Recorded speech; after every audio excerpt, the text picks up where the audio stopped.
अजित पवारांचा मृत्यू हा अपघात नसून राजकीय हत्या असल्याचा संशय रोहित पवार यांनी व्यक्त केलाय।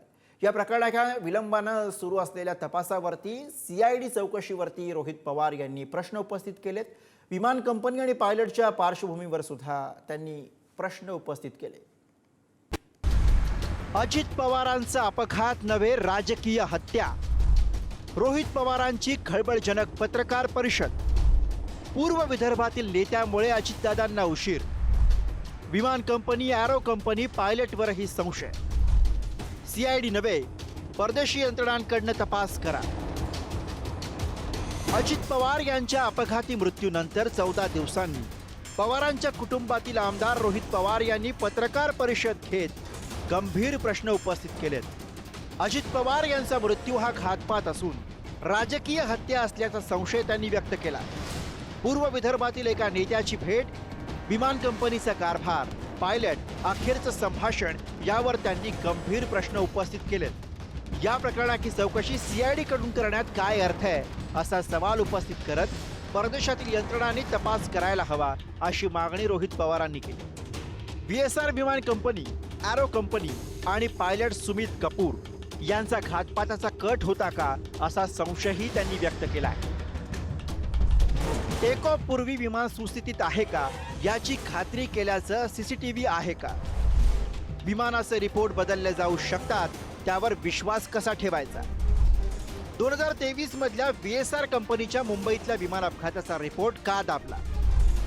VSR कंपनीच्या विमानात कॉकपिटमध्ये व्हॉइस रेकॉर्डिंग का बंद ठेवलं जातं? विमान तिरकं झालं तेव्हा ट्रान्सपॉन्डर बंद ठेवला होता का?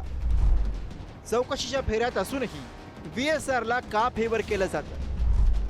VSRच्या विमानात बेकायदेशीरपणे इंधन ठेवलं जातं? पूर्व विदर्भातील नेता दादांना भेटायला येणार होता, त्यामुळे अजितदादांना उशीर झाला। तो नेता नेमका कोण? व्हिजिबिलिटी कमी असूनही पायलटनं हिरोगिरी का केली? मृत्यू समोर असताना सुद्धा पायलटचा आवाज का आला नाही? एक फार मोठे नेते दादांना भेटण्यासाठी येणार होते, ते वेळेत येणार होते, पण उशीर झाला। ते उशिरा आल्यामुळे आणि चर्चा उशीरपर्यंत सुरू राहिल्यामुळे दादांचा वेळ त्याच्यामध्ये गेला। पूर्व विदर्भातील एक कुठले तरी नेते हे मोबाईल चेक करा दादांचे, नाही तर लँडलाईनवर कोणाचा फोन होता काय होता मला माहित नाही, पण एक मोठा नेता आपल्या पक्षाचं बोलत असेल तर सही तर करावीच लागेल। आणि मग दादांनी ती सही केली, ती फाईल यूज तर सही करूच तर त्याच्यामध्ये दुर्दैवाने त्या ठिकाणी वेळ गेला। विमानाचा हेवी बेस मेंटेनन्स हा कधी केला, कसा केला, काय केला, त्याला विमान कंपनीला सुद्धा शेड्यूल दिला असताना त्या शेड्यूल प्रमाणेच आपल्याला मेंटेनन्स हा करावा लागतो। ते झालं होतं का, त्याचा रिपोर्ट कुठे? तर विमान उडत असताना जर तिथं व्हिजिबिलिटीचा इश्यू असेल नसेल तरी त्या पायलटला 2 स्टेशन द्यावं लागतात। एक जिथं चाललाय तिथं आणि बॅकअप एअरपोर्ट तुम्हाला सांगावं लागतं। कदाचित ह्यांनी मुंबई ते एअरपोर्ट दिलं असेल, नाही तर हैदराबाद तिथं दिलं असेल, तरी या कंपनीकडनं या पायलटवर प्रेशर होतं असंही आपल्याला त्या ठिकाणी बोलता येईल। आम्हाला ही माहिती पाहिजे म्हणजे पाहिजे, त्यामुळे सीआयडी विश्वास नाही असं नाही, पण त्यांना पूर्ण अथॉरिटी नसणार आहे। कारण विमानतळावर गेल्यानंतर पोलिसाला, खाकी वर्दीच्या व्यक्तीला आत जाण्याची परवानगी तिथं नसते। तिथं CISF असेल, नाहीतर केंद्रीय जे काही एजन्सीज असतील त्याच तिथं जातात। नाहीतर इन्व्हेस्टिगेशन करायचं असेल तर सीआयडी करू शकत नाही। करू शकतं, कपॅसिटी आहे, पण ते कुठलं तर क्रिमिनल म्हणजे कुठं खून झाला, कुठं काय झालं, पण हा विषय हा एअरपोर्ट अथॉरिटीच्या रिलेटेड आहे। त्यामुळे अशीच एजन्सी द्यावी लागेल जी अनुभवी आहे। एक आपली इंडियाची घ्या आणि बाहेरच्या 2 घ्या, अशी आमच्या सगळ्यांची त्याच्यामध्ये मागणी आहे। गेल्या काही काळापासून अजित पवारांना घातपाताचा संशय होता असे संकेतही रोहित पवारांनी दिलेत। पिण्याच्या पाण्याच्या बाटलीऐवजी दादा काचेची बाटली का वापरत होते असा सवालही त्यांनी विचारला। यासोबतच विश्वासाच्या माणसाच्या विमानातून प्रवास करण्याबाबत ते आग्रही होते असंही रोहित पवार म्हणाले। गेल्या काही महिन्यांमध्ये दादा प्लास्टिक बॉटलवरनं दादा अशा बॉटलमध्ये त्या ठिकाणी आले होते। का आले होते, कशामुळे आले होते, ह्याच्यात काय करू शकता येत नाही। म्हणून तुमचे नजीकच्या काळामधले काही महिन्यातले जर तुम्ही त्यांचे व्हिडिओज बघितले, मागे सिक्युरिटीचा अधिकारी असतो उभा, तो सुद्धा त्यांचा विश्वासू, त्याच्या हातामध्ये काचेची बाटली असते आणि ती काचेची बाटली अशीच नसते, ती बऱ्याच वेळा चेक केलं जातं आणि त्यानंतर त्यांच्या हातामध्ये ती बाटली असायची। मग दादा प्लास्टिक बाटलीवरनं दादा या बाटलीवर का आले असाही प्रश्न पडतो। जेव्हा माझ्या एका मित्राली हेलिकॉप्टर घेतलं होतं. मी दादांना सांगत होतो, दादा माझ्या मित्राला एक हेलिकॉप्टर घेतलंय. म्हणलं चांगला आहे, तो तुझा विश्वासू आहे का?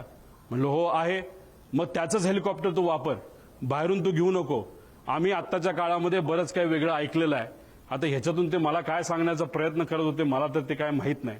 दादांनी त्यांच्या काही जवळच्या लोकांना, ज्यांची आर्थिक परिस्थिती बरी आहे, चांगला व्यवसाय आहे, त्यांना सांगून सांगितलं होतं की पुढच्या काही महिन्यांमध्ये तुम्हाला विमान घ्यावं लागेल आणि ते विमान तू घे म्हणजे मला ते वापरता येईल.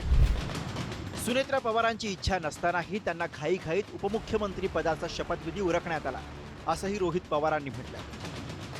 कुठेतरी मेन विषयाकडे लक्ष न जाता दुसऱ्याच विषयाकडे त्यांचं लक्ष गेल्यामुळे कदाचित काकींची इच्छा नसताना सुद्धा शपथविधीला सुद्धा काही प्रमाणात घाई ही त्यांच्याकडनं तिथं झाली. हा जो ॲक्सिडेंट झाला तो कशामुळे झाला ही आमची प्रायोरिटी आहे, हे आमच्यासाठी महत्त्वाचं आहे. आणि हीच गोष्ट काकींसाठी सुद्धा महत्त्वाची आहे, पार्थ आणि जयला पण महत्त्वाची आहे.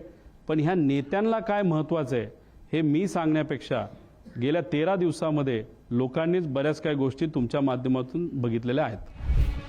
पत्रकार परिषदेतून रोहित पवारांनी या घातपातामागे अजित पवारांच्या राष्ट्रवादीतील काही नेते असल्याचे संकेत देण्याचा प्रयत्न केल्याचं मानलं जातं. सरकारला जबाबदार धरण्याचं टाळत विमान कंपनी आणि पायलट हे या दुर्घटनेला जबाबदार असल्याचा सूर रोहित पवारांचा होता. आपल्या प्रेझेंटेशनमध्ये थेट इस्रायलच्या गुप्तहेर संघटना मोसादचा दाखला सुद्धा रोहित पवारांनी दिला आणि ही राजकीय हत्या असू शकते असा संशयही व्यक्त केला. रोहित पवारांकडून उपस्थित झालेल्या प्रश्नांमुळे येत्या काळात राज्याच्या राजकारणात संशय कल्लोळ निर्माण होणार हे नक्की. ब्युरो रिपोर्ट, पुढारी न्यूज, मुंबई.